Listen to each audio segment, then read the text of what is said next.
Tout bazo landa émission na ba kolanda ngo après baza toucher baza changer baza la papa va trouver solution miraculeuse dans leur vie na neutraliser toutes les forces négatives ya ba satanisme ba antichrist ya ba illuminati a briser au nom de Jésus. Batu misusu bakanisa ka mondo yo izanango compliqué izanango compliqué. Il y a la lumière et les ténèbres. Je me connais là qui dans ce musique à monde des obédients. On s'est retrouvé dans Zobina. Après Kobina, on a dit boulou moko boya mwindu. Di boulou moulai. Neti batwa chimbuli toilette. Oui ba toilette la mboka na. Boche kaka ba mi balé boche boye. Siko bokenda kuna bo soulager. Maintenant on tali di boulou wana. Ya kuna na kati mulili. Bana ebele bakoya ka banyoka babima kuna. Oka ba solo ba bilo mo boye bima kuna. Nazo bina na moni di boulou wana. Na sauté boy na nyati boy ezaki nde ba moi ba biloko mo boy neti ya noir neti ba nyei po na ba fête ezali parce que la fête boy okoti bière masangase bimaka la pompe ma ezate obima ou bien otika la olia ti fête sila kendaka et la façon ni bakufelaka et bien il peut sa autorité. Right. Nanga loba makamba ya musique ya concert à Fali le 29. Oui, na mitan oyo Fali na moni succès za makasi.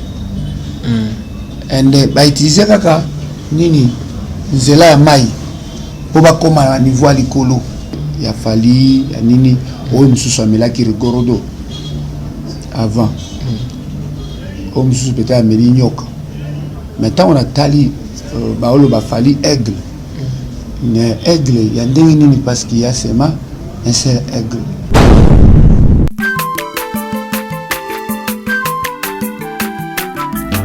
Aza mwana moto te po akosangai abongwa ni pete po awangana. Le Nazarien, le Nazarien, le Nazarien,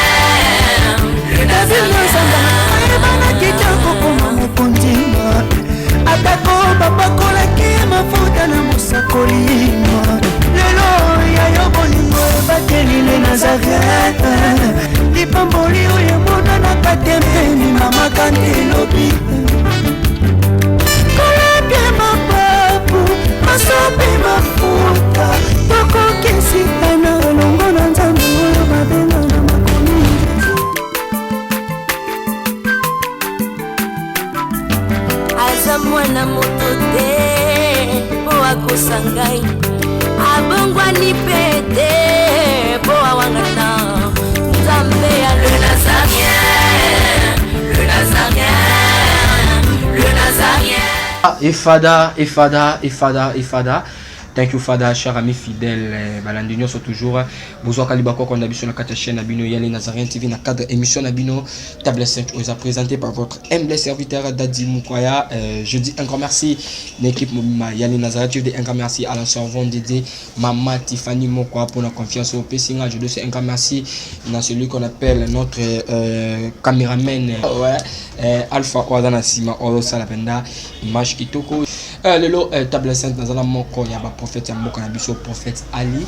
C'est avec lui nous allons nous entretenir tout au long de cette émission le prophète Ali général. Vous allez brancher, vous allez connecter dans votre chaîne les Nazarien TV. Avant d'abord de présenter bino l'homme de Dieu le prophète Ali Nosing en régie à tiens vraiment cantique édifié bana nzambe o sala bana nzambe le kumo lo sako mokonzi il y a la servante de Dieu Maman Tiffany Mokwa et puis on se retrouve après cette chanson.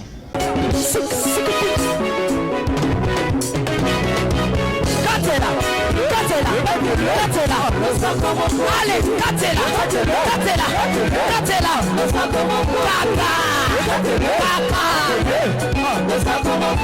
Yambaro ya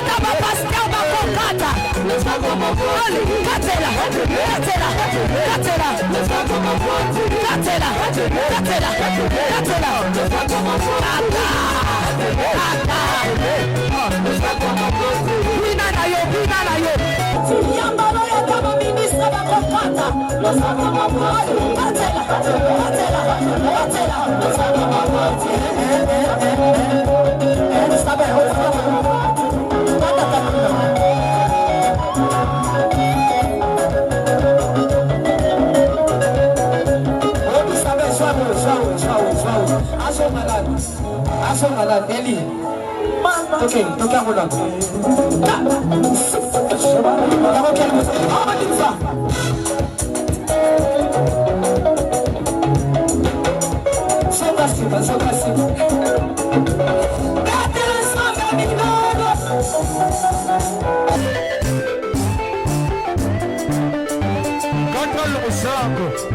Nazokatela nzambe losako na sesiko. Nazokata losako siko kuna. Nalingi nakatela nzambe losako. Losako awa. Aniva. Allez, katela. Allez, tozosonga siko, tozosonga. Tikela katela.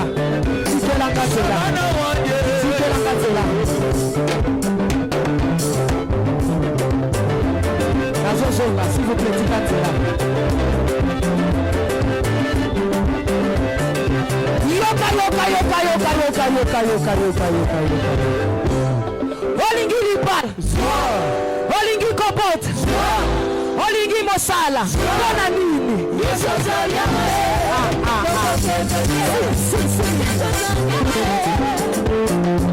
Voilà, on a eu ça le plaisir, on a Philomène Moukoya Motema ya Bivens de Yombo depuis Londres, c'est sous plaisir à celui qu'on appelle 3 fois boss Jack Pro depuis France Nabichon, on le sent comme c'est le plaisir. Donc si on a notre caméraman, on a aussi ma caméra, à fond caméra l'homme de Dieu. Bonjour à l'homme de Dieu. Shalom, bonjour encore à vous et à tout le monde, la famille, le corps du Christ. Que le Seigneur vous bénisse. Balandeli Batebele, je veux vous demander à tout le monde que vous puissiez abonner à Nazareth TV sur Maman Tiffany. Ok. Moi je dis par rapport à tout le monde, basé Libaku grâce à Rolando en ce moment dans les Nazareth TV. Ok, nous remercions Nzambe pour Nabino. Vraiment, vous êtes choisis, vous êtes élus.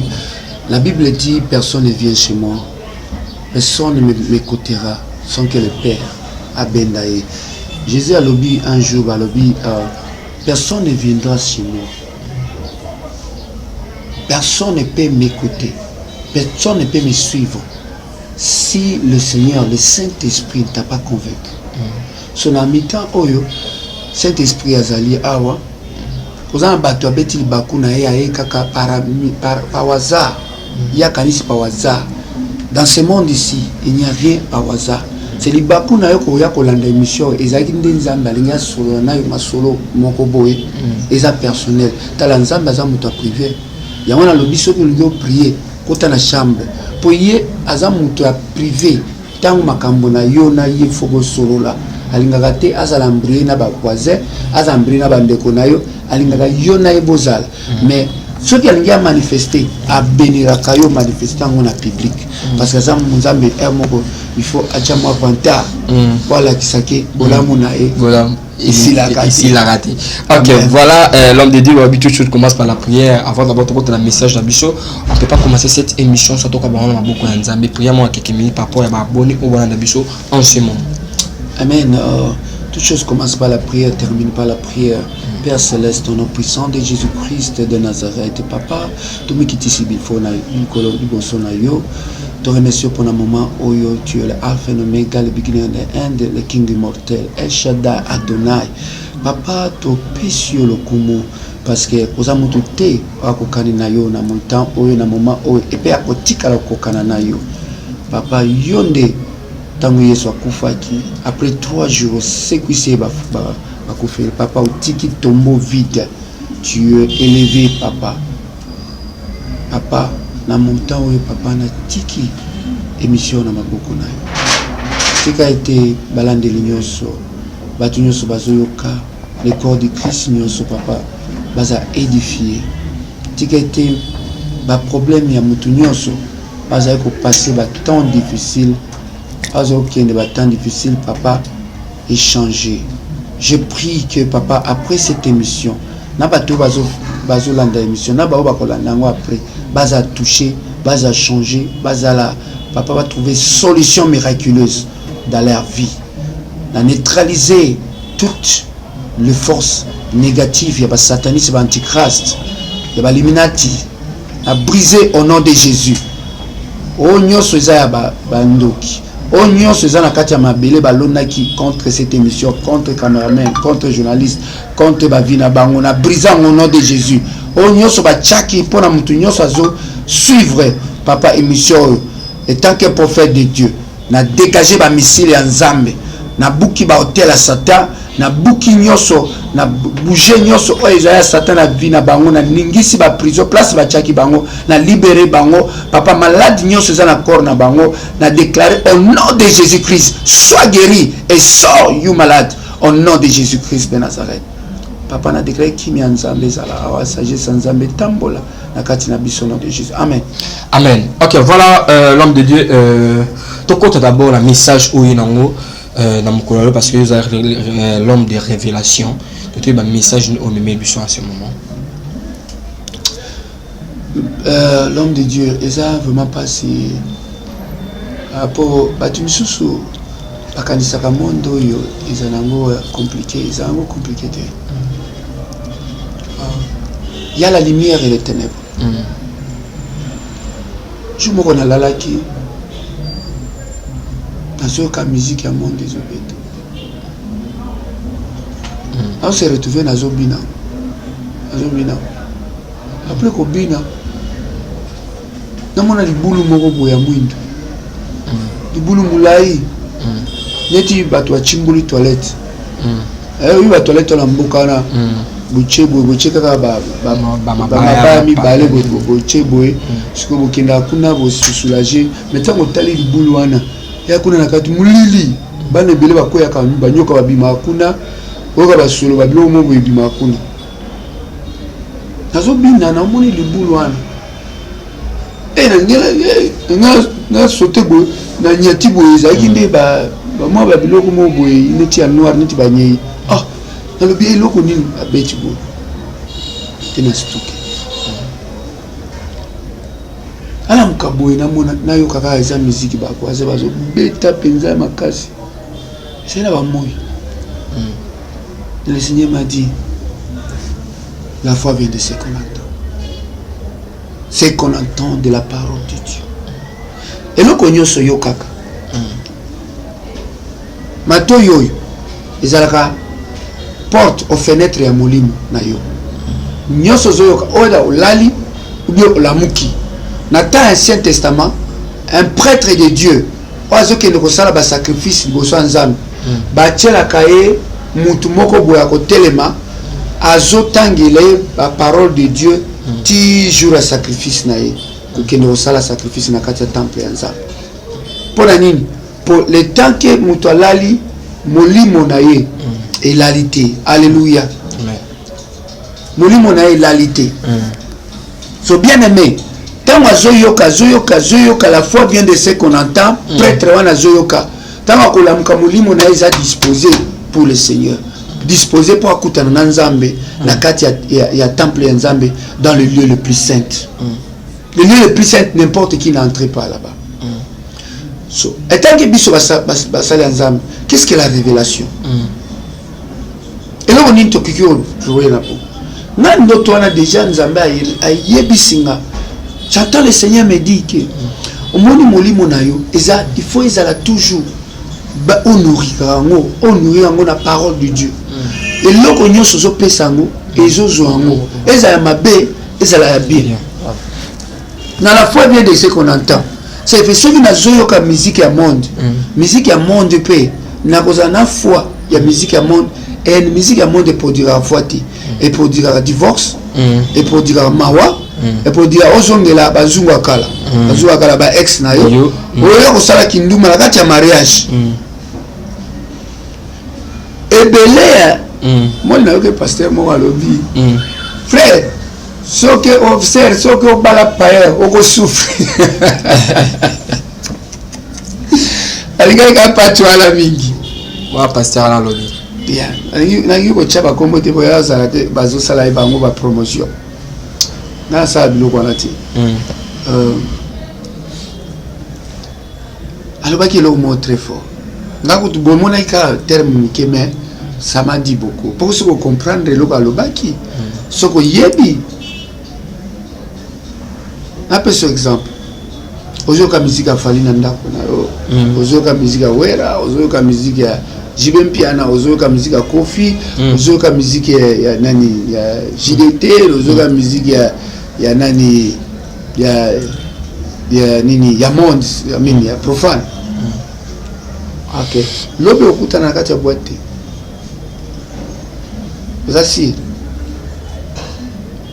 osasir lobe okuta na kati ya barte osasir obeta ta mwa moko kuna na barte osasir moi Philippe po na ba fête ezali osoki na fête boyo koti bière masanga bimaka na pompe ma ezate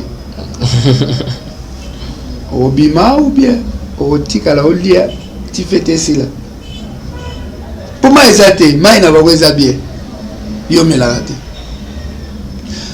Le diable connaît comment manipuler les gens.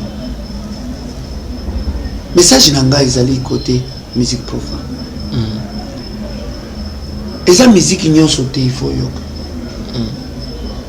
Tout est permissif, mais pas toute chose est bénéficiaire. A se plander na kolaka.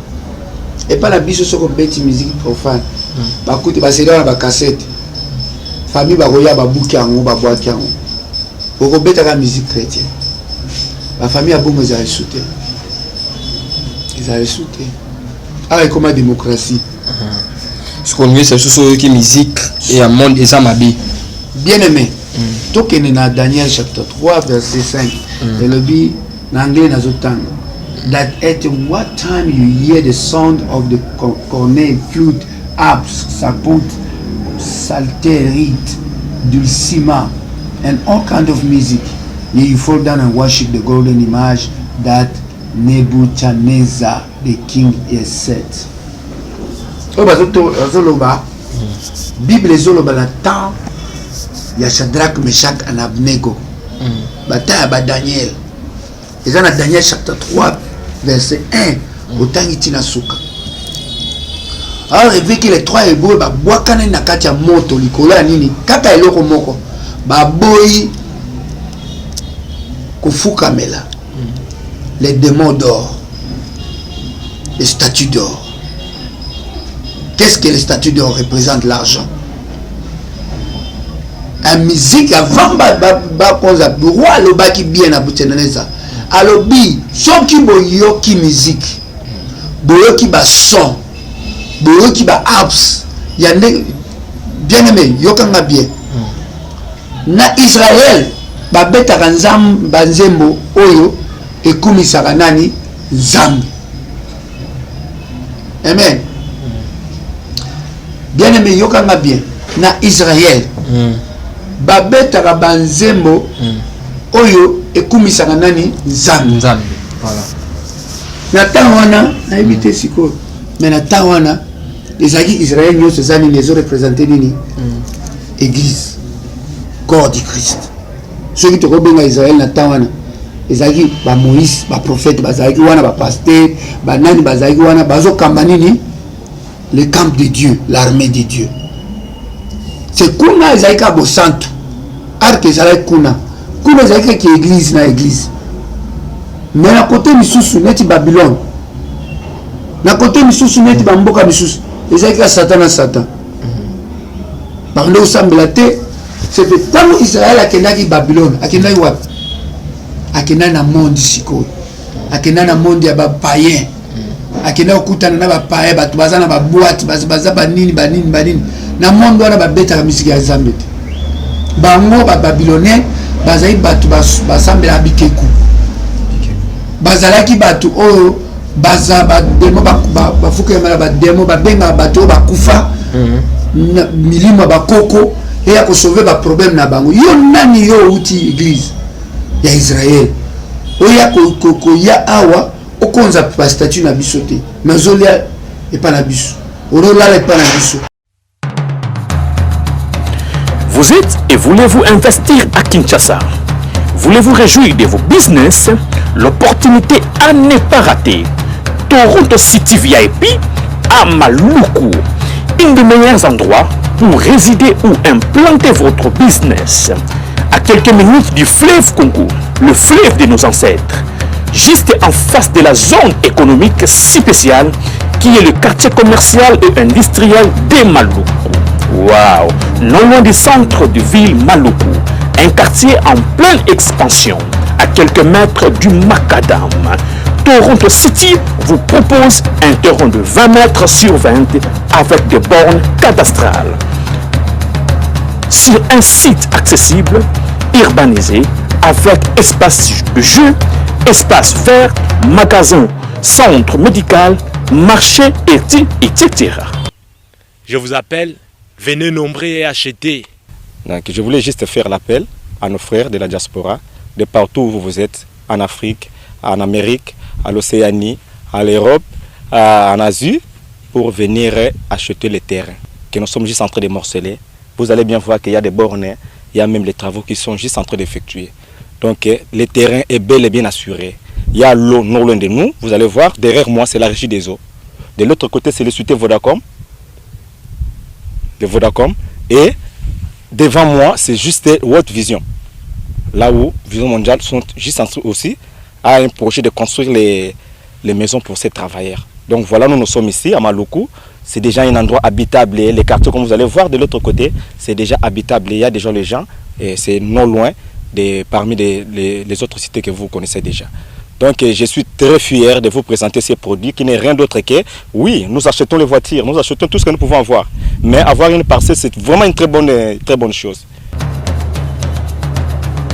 Pour tout contact, contactez Willy Mafuta au +1 90 57 30 15 40.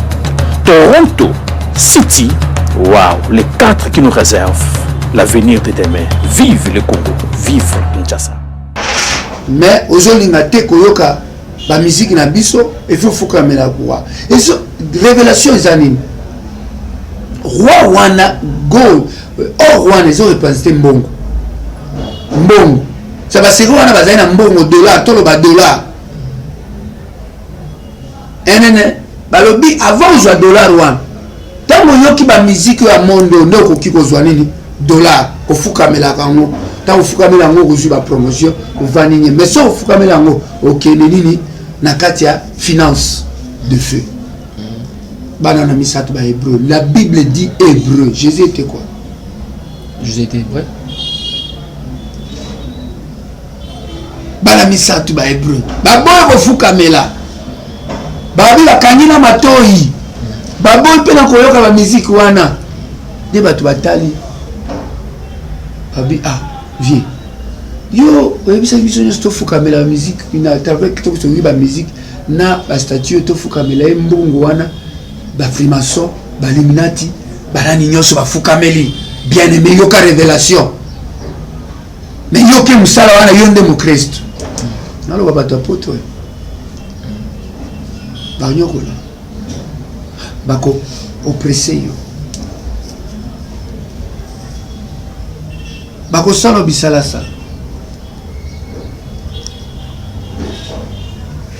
Shadrach Meshach na Abednego koza ba Shadrach Meshach ebele na Abednego ba misusu bazo bela na hospital ba misusu bazo passer mon temps difficile parce que il a cru en Jésus. Momoni parce qu'il a cru en Jésus. Parce que yé peza basi ba yebi ke yé na ba sataniste ba ozonate ba linga ba recruter azoboy. Il faut combattre usani. Et quoi aggraver? Et quoi aggraver? L'homme de Dieu, Ozobeta Masolo, il y a musique Awa. Voilà, l'homme de Dieu, par rapport à ma musique profane, au Batbayo, Karatola, bien. L'autre zoom a fallu pour permettre le 29 octobre dans le stade de Martyr. Le 29 octobre dans le stade de Martyr, tu billet $1. Ce que concert a fallu dans le monde spirituel, ça amène en compte la question pour un concert a fallu, où il y a le 29. Merci. Pour la Macambo, fait conclure Macambo musique profane, ils allaient vraiment. Ils allaient qui disent la jeunesse na biso, Manzela Mulamote.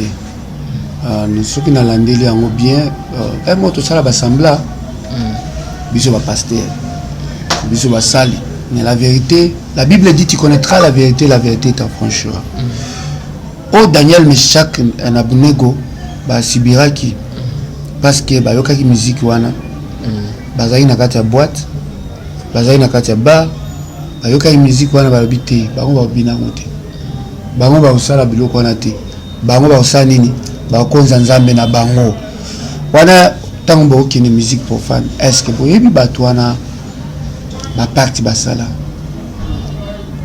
est-ce que boyebi façon nini musique profane ezala na tout na batu question. Est-ce que sauf vivre dans les musiciens, comme les musiciens, ils ont place au bango ba kendaka. Et la façon dont ils ont fait là. Et il peut ça autorité. Right. On a le bamakamba et musique et concert à Fali le 29. Sur le tali 9 plus 2, ça fait combien? 11. 11 représentait 1, 1. Ils ont deux faces. C'est face Moussoussou. La face Moussoussou. Ok. Et là, on a expliqué, on a dit, ils ont un signe. Il y a tant de fin. So, tant que oiseaux qui ne connaissent pas, il fallait baser l'état de prière parce que namoni bitumba penza batu moko bazoya baosala neti ba disrespect concert yango namoni makila me namoni nami moto akufi te namoni makila me namoni nami moto akufi te. Na kati ya vision nazotambola wana na kati ya concert wana le 29 nazotambola na concert namoni misiko namoni Sam Ambrema libanda pe na porte so namoni ba bitumba ebandi ene bitumba ezalaki neti eza kote ya porte na libanda ene ce qui fait ndenge ezali wana concert wana. Ngai, personnellement, je motivais pas les gens quand il y a la musique à monde. Parce que si on a la musique, il y a fallu, il y a nini, ou il y a qui rigorodo avant. Ou il y a Mélignoc. Maintenant, on a tali, il y a fallu aigle. Aigle, il y a des nini parce qu'il y a seulement un seul aigle. C'est Jésus-Christ. Soyez aigle, il y a des nini. Parce que vous avez aigle, il y a l'ifelo, na aigle, il y a bon zam. Zambe tango na tuna ki makababa musicien profane. Zamba la kisingai. Ba sali saka esprit ya mai. Et chaque après 10 ans, bazana roi na bango. Et chaque après une année, ba renouveler tak. So tango nazotala nazomona bakomisaka bakotisa bato na bazungu soki alingi moto azana na succès koza ba sacrifice na biloko ye afaza aswango oui na mitan oyo fali namoni succès za makasi and bautilize kaka nini nzela ya mai po bakoma na niveau ya likolo. Tant que Zambia Zola Kisanga, Zola Kisanga, Maki Misato. oyo bapesaka ya amela voilà bapesa nani na se ya mai fali na se ya mai bapesa ye bamaki wana euta na se ya mai bapesa ya amela nzambe azolakisa ngai nzungu moko boye place batiaki ye pendant une semaine abimaki na nzungu wana te eza rouge na kati eza noir basala ye bacérémonie wana esalama na montagne soki moto atianga tembe aki otuna fali na eloko wana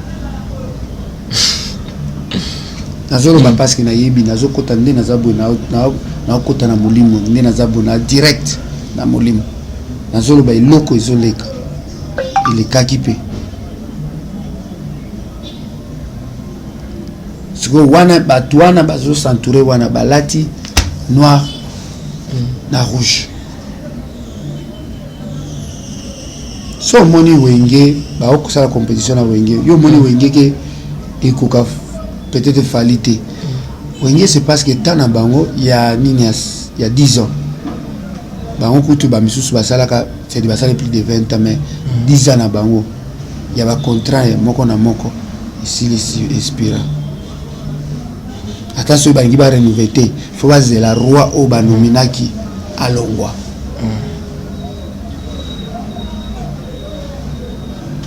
oyo sikoyo nazoyebisa oyo nakobetela yo jour mosusu ya chaque musicien nakokota mpenza ntina chambre na ye oyo eza no ya fali oyo eza fali na beti parce ye nde azobeta concert epuis nzambe nde yango wana alakisinga parce que tuni alakisanga concert oyo ozala grave milimo moko kotelema kuna mais eloko kaka moko il faut koyeba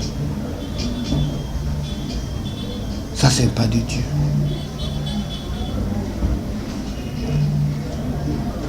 nzambe musique nayebi musique na handuliste na suis aussi prophète nayebi musique bien musique instrument bani nyonso oui do re mi fa sol la si do bani nyonso wana mais le problème est que voix ya moto et capture na esprit ya moto makambo nyonso moto asali so alataki aliaki ligorodo bima eko transférer ça transfert so za molimo mosanto eza emo nazoteya tango nazoteya bakiti ekweyi ese bato bakoya bakiti ekweyi va ya molimo ekweyi tango nazoteya guérison ezozwa mpo nini transfert ebongo soki yo ozoyemba ozotransfere ni kwa bato misusu baoyemba aotransfere molimo mosantu moni bato bakoma kokrie bakwei na ye sikoyo ntango ozoyemba musique profane ozopesa impact ya nini ya milimo misusu nde yango wana nga nalinga naloba nalingaka fali nalingaka bamisien profane ebele nakutana na bango mpenza farafara ebele na bango nayebi basindile ke tokoli na bango toyemba na bango bakutino nayebi bato ebele mais eloko eza teke soki nayebi yo nde toza bacamarade te eza que soki toyebani siko na bonkolo na lumière nde toza bacamarade nde toza papa moko papa mama moko mais tant que omoni ndoki soki boza oza na ndoki na famille na bino aza isu famille na yo te je te dis wana nde eloko bato babosala yango wana bachrétien ebele bakufaka le moment ndoki aza ndoki ya solo ke oprouve ke aza ndoki ya solo aisu membre ya famille na yo te aza isu famille na yo te mpo ye epa na yo osokufa c'est façon ya koloba ke musique ya monde il fallait pas influencer un chrétien il faut pas ezala eloko oyo ezobase ozolalela yango mpo kolota makambo mabe et puis musique epesaka destination omoni musique eloko ozoyemba ekomela alléluia yo amen so omona baserie baceline john baboystman banani bamarakar bawhitney houston tala banzembo nyonso bayembi eza yango te nde ezosalema na mitao bamadonna makambo ezosalema oyo bayembi wana yango ezo manifester na mitao na jeunesse na biso hein la jeunesse na biso comme on a divorce au moins ba impoli au moins moi ça qui paraît shooter mobile pa qui paraté et comment vivre single so ba yoka ba bengani yaka te bo rendez-vous balinga ko vivre na mutu na chacun pour soi Dieu pour tous libala est comme invalide hein mobile azokima moi ça zokima mobile pour kima nini ba charge. Voilà, merci vraiment l'homme de Dieu. Tout le monde comme dans ce émission, ce mot de la fait cause ani par rapport à tout ce qui concerne et puis numéro de téléphone pour tout cabana. Ok, na zolo bateke na yako pekisa bato baké bien aimé boyo kanga bien. Na zolo baké musique profane devant Dieu et comme ça nzambe te. Ata mukete. Ce que l'homme zo comme ça nzambe te, zo comme ça na Satan. Deuxièmement, hein? Ils ont dit que bango kako lobate ezali yango ndezo bloquer ba prière na yo. Aussi si ko sambel. Au église. Mais au monde yonde numéro 1, aux ana podium, aux ana bafle, aux beta ovi. Aux beta fer, aux beta héritier. Ce que tant aux beta bilokwana. Et puis aux inspecter loko pa nzambe. Aux angonde. Pour ba angelou bazo mutuna ok tant babandi banzembo wana bango babendani babendi côté moko baozela yo banda banzembo nzambe po bazonga baya ko servir siko yo depuis bandaki banzembo sata olali nango pe na matoi siko l'autre pe ba démon parce que tu n'es pas protégé. La vie est spirituelle. Un homme, en réalité l'homme c'est spirituel, il est spirituel. L'homme ne vit pas seulement du pain. Il vit par la parole de Dieu. La parole de Dieu est spirituelle. C'est la vie en Jésus. La Bible a dit quoi? Jésus a dit que la parole que je suis en train de vous parler, c'est l'esprit et c'est la vie. Et c'est la chair. Profite mamango. Basoso kende na basoso kende na cimetière. Pesa bato ba kufi. So ba oseko. Mais Jésus a qui na tombo. Seulement la parole. A ebisi Lazare bima. La parole est bimisa qui. Yo kanisi Martha et Marie bazangi biloko olia na ndako. Balela qui est bakundi et balobaki eloko moko très profond. Balabi mon frère alingaka kufate soko yo zalaki awa. So, ils ont la biloko mususu comprendre. La parole de l'homme ne donne pas la vie. La parole des musiciens ne vous donne pas la vie. Les musiques de Fali ne peut pas vous donner la vie et la solution dans la vie. Okoyemba sori na yo nzunga kala bosi obwakana et motema na opasi nini oyembi Maria sugi Maria oyembi la biloko wana nyos après cela tala yo quit. Voilà, l'homme de nous sommes arrivés à la fin de notre émission. Numéro de téléphone Isa. Praise the Lord. Merci, bien aimé, merci beaucoup pour la Colandela. Sous un commentaire ou chez commentaire. Nalinga ba commentaire ou ezalaka et corriger na kandati. Mais ezo bakisa oyo musali alobi et puis oyo ba te belé bazakane ti azo corriger basala nzambe. Tala yo so corriger nzambe obimi bien. Ok, na tiki yango entre parenthèse. Soko mituni ke so corriger nzambe obimi bien, ba corriger musala nzambe te. Balakisaka nzela. Amen. Ba jishaka epete. Soko komira ko juger musala nzambe obeti poto. Bien aimé, numéro de téléphone anga plus 243 90 40 91 590. Plus 243 90 40 91 590. Eza Frisser, eza na WhatsApp nango bubenga ngai. Nous sommes arrivés à la fin de notre émission. Je dis un grand merci à mon PDG, la servante de Dieu, Maman Tiffany Mokwa, pour la confiance au personnage. Je dis un grand merci à la caméra, pourquoi pas Alain Kiakala, pendant la régie, et toujours le Banasuka émission. Bafwa, Bachala, Vitamine Collé. On se retrouve à la prochaine. Bye bye. Vous êtes et voulez-vous investir à Kinshasa? Voulez-vous réjouir de vos business? L'opportunité à ne pas rater. Toronto City VIP à Maluku. Un des meilleurs endroits pour résider ou implanter votre business. À quelques minutes du fleuve Congo, le fleuve de nos ancêtres. Juste en face de la zone économique spéciale qui est le quartier commercial et industriel de Maluku. Waouh! Non loin du centre de ville Maluku, un quartier en pleine expansion, à quelques mètres du Macadam. Toronto City vous propose un terrain de 20 mètres sur 20 avec des bornes cadastrales. Sur un site accessible, urbanisé, avec espace de jeu, espace vert, magasin, centre médical, marché, etc. Je vous appelle, venez nombrer et acheter.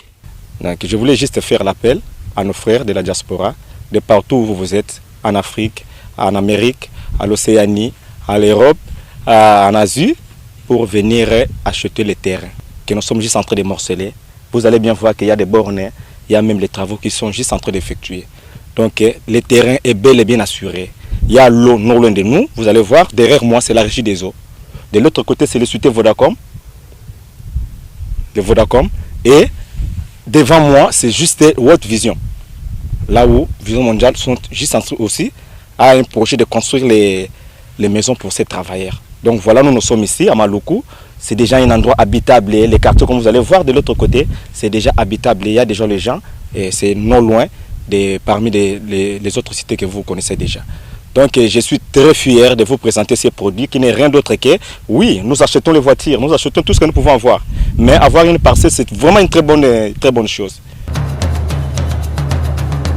Pour tout contact, contactez Willy Mafuta au plus 1 90 57 30 15 40.